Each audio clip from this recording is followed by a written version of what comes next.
മഹത്വത്തിന്റെ രാജാവ് കാത്തിരിക്കുന്നവർക്കായി പ്രവേശിക്കും.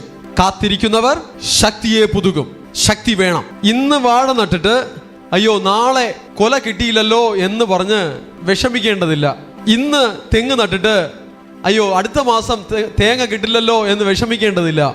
പകരം അതിനൊരു ടൈമിംഗ് വേണം എന്നുള്ളതുപോലെ ഒരു ദൈവ പൈതലിന്റെ വിശ്വസ്തത കർത്താവ് കൺഫേം ചെയ്യുമ്പോൾ, നന്മ കിട്ടിയാലും നന്മ കിട്ടിയില്ലെങ്കിലും അവൻ എനിക്കായി കാത്തിരിക്കുമെന്ന് കർത്താവ് കൺഫേം ചെയ്യുമ്പോൾ, നമ്മുടെ ദൈവസ്നേഹവും നമ്മുടെ വിശ്വാസവും നമ്മുടെ സമർപ്പണവും ആമേൻ നമ്മളത് തെളിയിക്കുമ്പോൾ, ദിനംതോറും നമ്മളത് തെളിയിക്കുമ്പോൾ, മാസങ്ങൾ അത് തെളിയിക്കുമ്പോൾ, കാലങ്ങൾ നമ്മളത് തെളിയിക്കുമ്പോൾ, അങ്ങനെയുള്ള ദൈവമക്കളെ തേടി ദൈവദൂതന്മാർ പുറപ്പെടും.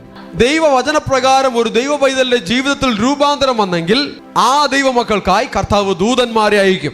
സ്തുതിക്കുന്ന മക്കൾക്കായി കർത്താവ് ദൂതന്മാരെ അയക്കും. ആരാധിക്കുന്ന മക്കൾക്കായി കർത്താവ് തന്റെ ദൂതന്മാരെ അയക്കും. അവർക്കായി സ്വർഗം തുറക്കും. അവർക്കായി കർത്താവിന്റെ കരം ചലിക്കും. അവരുടെ മേൽ സ്വർഗത്തിന്റെ ശ്രദ്ധയുണ്ടാകും.